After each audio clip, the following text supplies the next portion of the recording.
ഈ season IPL ശരിക്കും പറഞ്ഞു കഴിഞ്ഞാൽ നമ്മൾ പ്രെഡിക്റ്റ് ചെയ്ത പോലെ കാര്യങ്ങളൊന്നും നടക്കുന്നില്ല എന്നുള്ളതാണ് ഏറ്റവും വലിയ വാസ്തവം. കാരണം നമ്മൾ ഏറ്റവും കൂടുതൽ നമ്മൾ ഈ സീസൺ തുടങ്ങുന്നതിന് മുമ്പായിട്ട് തന്നെ നമ്മൾ പ്രതീക്ഷിച്ചിരുന്നത് ഈ സീസണിൽ ഏറ്റവും വലിയ കട്ടി ടീം എന്ന് പറയുന്നത് മുംബൈ ഇന്ത്യൻസ് ആയിരിക്കും എന്നുള്ളൊരു ഇത് പറഞ്ഞിരുന്നു. അതിനുശേഷം ഓഫ്കോഴ്സ് ചെന്നൈ സൂപ്പർ കിങ്സ് ആ ഒരു ലിസ്റ്റിലുണ്ട്. അപ്പം നമ്മൾ അങ്ങനെയൊക്കെ തന്നെ മുൻകൂട്ടി നമ്മൾ കണ്ടുവെച്ച് നമ്മൾ ധരിച്ചിരുന്ന കുറച്ച് കാര്യങ്ങളുണ്ട്. പക്ഷെ അതൊന്നും വാസ്തവത്തിലല്ലാണ്ട് ആകുന്ന രീതിയിലാണ് ഇപ്പോൾ നമ്മൾ കണ്ടുവരുന്ന കാഴ്ചകൾക്ക്. കാരണം ഇപ്പം രണ്ട് ടീം തമ്മിൽ മത്സരം വരുവാണെങ്കിൽ ഏത് ടീം ജയിക്കുമെന്ന് നമുക്ക് പ്രെഡിക്റ്റ് ചെയ്യാനേ പറ്റില്ല. അതായത് ഇപ്പോൾ 2 കളി 3 കളി ജയിച്ച ഒരു ടീം 4ാമത്തെ കളി മത്സരിക്കാൻ വരുവാണെങ്കിലും 2 കളി 3 കളി തോറ്റൊരു ടീം 4ാമത്തെ മത്സരത്തിൽ കളിക്കാൻ വരികയാണെങ്കിലും ഇതിൽ ആര് ജയിക്കുമെന്ന് പറയാൻ പറ്റത്തില്ല. 4 മത്സരങ്ങൾ ജയിച്ച അല്ലെങ്കിൽ 2 മത്സരങ്ങൾ ജയിച്ച് നിൽക്കുന്ന ആൾ ജയിക്കുമെന്ന് പറയാൻ പറ്റില്ല. ചിലപ്പോൾ അവർ തോക്കും. അതിനുശേഷം ഒരു കളി പോലും ജയിക്കാതെ 2 3 കളി തോറ്റ് നിൽക്കുന്നവർ 4ാമത്തെ മത്സരത്തിൽ ചിലപ്പോൾ അവർ ജയിക്കും. അപ്പം ഇത് ഭയങ്കര അങ്ങോട്ടും ഇങ്ങോട്ടും ഒക്കെ. പിന്നെ നമ്മൾ പ്രതീക്ഷിക്കാത്ത ഇപ്പം നമ്മളുടെ കൂടെയുള്ള ഇപ്പം ഇന്ത്യൻ ടീമിന്റെ ഏറ്റവും പ്രധാനപ്പെട്ട താരങ്ങളായ രോഹിത് ശർമ്മയോ വിരാട് കോഹ്ലിയോ അങ്ങനെയുള്ള താരങ്ങളൊന്നും അല്ല ഇപ്പോൾ കളിച്ചുകൊണ്ടിരിക്കുന്നത്. അല്ലെങ്കിൽ അങ്ങനെയുള്ള താരങ്ങളൊന്നും അല്ല IPL ആ ഒരു എന്താ പറയുക ആ ഒരു മൊമെന്റ് ഇപ്പൊ കീപ്പ് ചെയ്തുകൊണ്ടിരിക്കുന്നത് അവരൊന്നും അല്ല, ധോണിയൊന്നും അല്ല. കാരണം എന്ന് വെച്ചാൽ ഇപ്പൊ ധോണി ഫാൻസ് ഉള്ളത് കൊണ്ട് ഓൾറെഡി എന്താ പറയുന്നത് എല്ലാവർക്കും ഒരു സന്തോഷമുണ്ട് CSK ഫാൻസിന് അല്ലെങ്കിൽ ധോണി ഫാൻസിന്. പക്ഷെ ഞാൻ അതല്ല പറയുന്നത്, ഒരു കളിയെ നിയന്ത്രിക്കുന്നതിൽ അല്ലെങ്കിൽ ഒരു കളിയുടെ ഹരം ഉൾക്കൊള്ളിക്കുന്നതിൽ ഇവരാരുമല്ല. യുവ ബാറ്റ്സ്മാൻമാരും യുവ ബോളേഴ്സുമാണ്. അതായത് ഇപ്പോൾ ഡൊമസ്റ്റിക് പ്ലെയേഴ്സ് ആണെങ്കിലും അല്ലെങ്കിൽ എന്താ പറയുന്നത് അധികം പ്രായമൊന്നും ഇല്ലാത്ത യങ്സ്റ്റേഴ്സ് ആയിട്ടുള്ള പ്ലെയേഴ്സാണ് ഇപ്പം ശരിക്കും പറഞ്ഞാൽ IPL ഒക്കെ നിയന്ത്രിച്ചുകൊണ്ട് പോകുന്നത്. അപ്പോൾ ഇന്നലത്തെ മത്സരത്തിൽ തീർച്ചയായിട്ടും CSK തോക്കുമെന്ന് ഒരിക്കലും പ്രതീക്ഷിച്ചിരുന്നില്ല. കാരണം ഡൽഹിയുമായിട്ട് ആദ്യത്തെ 2 മത്സരങ്ങൾ CSK നല്ല രീതിയിൽ തന്നെ ഒരു ഡോമിനേഷൻ എന്നുള്ള രീതിയിൽ തന്നെ ജയിച്ചു കയറി. അതിനുശേഷമുള്ള 3ാമത്തെ കളി ഡൽഹി ആണെങ്കിൽ ആദ്യത്തെ 2 കളി തോറ്റിട്ട് 3ാമത്തെ കളി CSK ആയിട്ടാണ് വരുന്നത്. ആ കളിയും തോക്കേണ്ടതാണ്. പക്ഷേ ഡൽഹി അവിടെ തിരിച്ചടിച്ചു, CSK തോൽപ്പിച്ചു. അതിനുശേഷം CSK ഒരു കളി തോറ്റു കഴിഞ്ഞാൽ അടുത്ത കളി എന്തായാലും ജയിക്കുന്ന ഒരു പതിവാണ് കണ്ടുവന്നിട്ടുള്ളത്. പക്ഷേ ഇവിടെ മറിച്ചാണ് സംഭവിച്ചത്. ഹൈദരാബാദ് നമുക്കറിയാം മുംബൈക്കെതിരെ ഒരു കൂട്ടൻ റൺസ് 277 എന്നുള്ളൊരു കൂട്ടൻ റൺസ് അടിച്ചിട്ട് അടുത്ത മത്സരം CSK ആയിട്ടാണ് വരുന്നത്. അപ്പം അതേ ഫോം അവിടെ നിലനിർത്താൻ കഴിയുമോ എന്നുള്ള ഒരു സംശയ കാര്യങ്ങളൊക്കെ ഉണ്ട്. CSK ആണെങ്കിൽ ഒരു കളി തോറ്റു നിൽക്കുകയാണ്. അപ്പോൾ അടുത്ത കളി അവരെന്തായാലും ജയിക്കും. അതുകൊണ്ട് എന്തായാലും ഈ മത്സരം വളരെ കട്ടിയുള്ളൊരു മത്സരം തന്നെ ആയിരിക്കും, അല്ലെങ്കിൽ വളരെ ഫൈറ്റിംഗ് ഉള്ളൊരു മത്സരമായിരിക്കും എല്ലാവരും പ്രതീക്ഷിച്ചു. പക്ഷേ നടന്നത് മറ്റൊരു രീതിയിലാണ്. CSKയുടെ ബാറ്റേഴ്സ് ഒരു 9-10 ബാറ്റേഴ്സ് ഉള്ളതിൻ്റെ ഒരു എന്താ പറയുന്നത് ഒരു കുറേ ബാറ്റ്സ്മാൻമാരുള്ളൊരു ടീമാണ്, ഒരു പ്ലേയിങ് 11ആണ് CSKയുടെ. പക്ഷേ എന്നിട്ടും 166 എന്നുള്ളൊരു 65 എന്നുള്ളൊരു സ്കോറിൽ എത്താനേ കഴിഞ്ഞിട്ടുള്ളൂ. അതിൽ ഏറ്റവും ഡിസപ്പോയിന്റഡ് ആയിട്ടുള്ള കാര്യം എന്തെന്നറിയോ, 5 വിക്കറ്റേ CSKയുടെ നഷ്ടപ്പെട്ടിട്ടുള്ളൂ. ഒരു സ്ലോ പിച്ചാണ് എന്ന് പറയുമ്പോൾ തന്നെയും CSK പോലൊരു ബാറ്റിംഗ് ലൈനപ്പ് ഉള്ളൊരു ടീം ഒരിക്കലും ഈ ഒരു സ്കോറിലല്ല എത്തേണ്ടിയിരുന്നത്. ഒരു 180-190 എങ്കിലും മിനിമം എത്തേണ്ടതായിരുന്നു.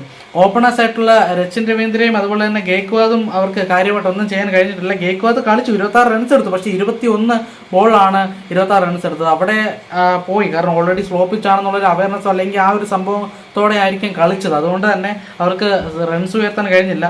രഹാനെ 30 ബോൾ 35 വൻ തുഴച്ചിൽ എന്ന് പറഞ്ഞാൽ വൻ തുഴച്ചിൽ. വന്നുടനെ 1-2 ബോളിലൊരു 2ാമത്തെ ബോളിലായിട്ട് ഒരു 6 ഒക്കെ അടിച്ചു. പക്ഷേ പിന്നീട് ഒരു അനക്കമില്ല രഹാനയുടെ, വൻ തുഴച്ചിലായിരുന്നു. പിന്നെയും എന്താ പറയുന്നത് ഇത് നിലനിർത്തിയത്, ആ ഫോം നിലനിർത്തിയത് ശിവൻ ദുബെയാണ്. 24 ബോളിൽ 45 റൺസ്. അതാണ് അവൻ്റെ ഒരു ഇന്നിങ്സ് ആണ് ശരിക്കും പറഞ്ഞാൽ ഇതിൻ്റെ ഒരു നട്ടലായെന്ന് പറയാം. അല്ലെങ്കിൽ CSKയുടെ അത്രയെങ്കിലും ഒരു നട്ടലായത് അവൻ്റെ ഒരു ഇന്നിങ്സ് ആണ്. പിന്നെ ജഡേജ വന്ന് 23 ബോളിൽ 31. എല്ലാവരും വന്നിട്ട് എന്തൊക്കെയോ കാണിക്കുന്നു എന്നുള്ളതല്ലാണ്ട് ഇത്രയും ബാറ്റിങ്സ് ഇനി മൊയിൻ അലി കയറാൻ കിടക്കുന്നുണ്ട്. അപ്പം ബാറ്റിംഗ് അത്യാവശ്യം അറിയാവുന്നവർ വേറെ ഉണ്ട്, ഇമ്പാക്ട് പ്ലെയറിനെ വേണമെങ്കിൽ ആഡ് ചെയ്യാം. അപ്പം ഇത്രയൊക്കെയും നിൽക്കുന്ന ഒരു സാഹചര്യത്തിൽ എന്താ പറയുക ഈ ഒരു റൺസ് അത് 5 വിക്കറ്റേ പോയിട്ടുള്ളൂ, പ്രത്യേകം ചെയ്യാൻ ഇല്ല. ധോണി അവസാനത്തെ 3 ബോളിലേക്ക് ഇറങ്ങി, ധോണിക്കൊന്നും ചെയ്യാൻ കഴിഞ്ഞിട്ടില്ല. അവസാനത്തെ 3 ബോളിൽ എന്ത് ചെയ്യാനാണ്, കിട്ടിപ്പോയാൽ പോയി എന്നുള്ള രീതിയിലാണ് അത് വേറെ കാര്യം. അപ്പം ആർക്കും ഒന്നും ചെയ്യാൻ കഴിഞ്ഞിട്ടില്ല. അതുകൊണ്ട് 165 റൺസിൽ CSKയുടെ ഫസ്റ്റ് ഇന്നിങ്സ് അവസാനിച്ചു. തിരിച്ചു വരുമ്പോഴത്തേനും 166 സ്ലോ പിച്ചാണെന്നുള്ളൊരു പ്രതീക്ഷയിലാണ് എല്ലാവരും ഇരിക്കുന്നത്. അപ്പോൾ CSK ആണെങ്കിലും എറിഞ്ഞൊതുക്കും ഇടുമെന്നൊക്കെ പറഞ്ഞിട്ടാണ് ഇരിക്കുന്നത്. പക്ഷേ അഭിഷേക് ശർമ്മ ആ ഫോം നിലനിർത്തിയതോട് എല്ലാം തകിടം മറിഞ്ഞു എന്ന് തന്നെ പറയാം. പവർ പ്ലേയിൽ ഏകദേശം 72 73 റൺസാണ് പവർ പ്ലേയിൽ തന്നെ വന്നത്. അമ്മാതിരി അടി എന്ന് പറഞ്ഞാൽ അമ്മാതിരി അടി. ഹെഡ് ആണെങ്കിൽ 24 ബോൾ 31, അത്യാവശ്യം ജസ്റ്റ് നിന്നു എന്നല്ലാണ്ട്. അഭിഷേക് ശർമ്മ 12 ബോളിൽ 308 സ്ട്രൈക്ക് റേറ്റിൽ 12 ബോളിൽ 37 റൺസാണ് അടിച്ചത്. അതിനുശേഷം ആർക്കും ഒട്ടും വിട്ടു കൊടുത്തില്ല. 36 ബോളിൽ 50 റൺസ്. ഷഹബാസ് 19-18. അങ്ങനെ ഏകദേശം എല്ലാവരോടും ഒന്ന് ശ്രമിച്ചിട്ട് ഏകദേശം 18 ഒരു ഓവറിൽ 166 റൺസ് കൊടുത്തു കളി ജയിച്ചു. അപ്പോൾ ഇതിനകത്ത് ഇപ്പം എടുത്തു പറയേണ്ട കാര്യം എന്നൊക്കെ പറഞ്ഞു കഴിഞ്ഞാൽ CSKയുടെ ബോളിംഗ് വളരെ ആയിക്കൊണ്ടിരിക്കുക എന്നുള്ളതാണ്. ഇമ്പാക്ട് പ്ലെയറായിട്ട് ഇറക്കിയ ചൗധരിയാണ് ഇമ്പാക്ട് പ്ലെയർ. രണ്ടാമത്തെ ഓവറാണ് പുള്ളിക്കാരനെ കൊടുത്തത്. ഈ രണ്ടാമത്തെ ഒറ്റ ഇമ്പാക്ട് പ്ലെയറിന് ഒറ്റ ഓവറേ കൊടുത്തുള്ളൂ. ഒറ്റ ഓവറിൽ 27 റൺസാണ് ചൗധരി അങ്ങോട്ട് കൊടുത്തത്. പിന്നെ ഓവർ എന്നൊക്കെ പറയാൻ എല്ലാവരും അത്ര വലിയ ഓവറായിട്ടൊന്നും എല്ലാവർക്കും പറയാനില്ല. ദീപക് ചഹർ ആണെങ്കിൽ മെയിൻ ബോളറാണ്, അടി കിട്ടി 3 ഓവർ 32 1 വിക്കറ്റ് എടുത്തിട്ടുള്ളൂ. പിന്നെ അത്യാവശ്യം നല്ലപോലെ തീക്ഷണ നല്ലപോലെ എറിഞ്ഞു 27 റൺസ് കൊടുത്തു, 4 ഓവറിൽ 1 വിക്കറ്റ് എടുത്തു. പിന്നെ എല്ലാവരും കണക്കൊക്കെ തന്നെയാണ്, അത്യാവശ്യം എല്ലാവരും അങ്ങോട്ടും ഇങ്ങോട്ടൊക്കെ തല്ലൊക്കെ മേടിച്ചു അങ്ങനെയൊക്കെ. അപ്പോൾ എന്തായാലും IPL പൊയ്ക്കൊണ്ടിരിക്കുന്നത് വലിയ വ്യത്യസ്തമായിട്ടുള്ള ഒരു രീതിയിൽ തന്നെയാണ്. ഏറ്റവും വലിയ കട്ടിറ്റീമായിട്ടുള്ള മുംബൈ എന്ന് പറഞ്ഞാൽ മുംബൈ ഇപ്പം 3 കളികൾ തോറ്റുകൊണ്ട് ഇരിക്കുകയാണ്.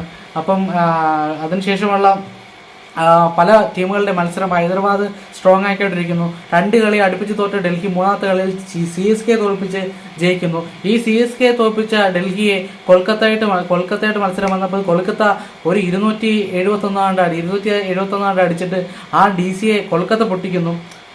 ഓരോ മത്സരത്തിലും ഓരോരുത്തർ അതിനനുസരിച്ച് ഉയർന്നു വരികയാണ്. ഇപ്പോൾ ഈ കളി ഡൽഹി ഒരു 200 അടിച്ചു കഴിഞ്ഞാൽ അടുത്ത കളി ഡൽഹിയോട്ട് കളിക്കുന്നവർ 250 അടിക്കും. 250 അടിച്ച ഒരു ടീമാണെങ്കിൽ അടുത്ത കളി അവരോട്ട് വരുന്നവർ അത് കണ്ടിട്ട് 260 അടിക്കും.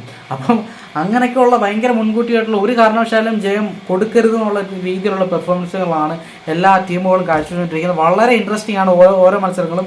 ഒറ്റ മത്സരം പോലും നമുക്ക് നിസ്സാരമായിട്ട് കാണാൻ കഴിയില്ല. എല്ലാ മത്സരത്തിലും ഇൻട്രസ്റ്റിംഗ് ആയിട്ടുള്ള എന്തെങ്കിലുമൊക്കെ നടക്കും എന്നുള്ള കാര്യത്തിൽ ഉറപ്പ് തന്നെയാണ്. എന്തായാലും ഇന്നത്തെ മത്സരങ്ങൾക്ക് വേണ്ടി കാത്തിരിക്കുന്നു. അതിനുശേഷം അതിൻ്റെ റിവ്യൂവും റിയാക്ഷനൊക്കെ ആയിട്ട് നമ്മൾ വീണ്ടും കാണുന്നതായിരിക്കും.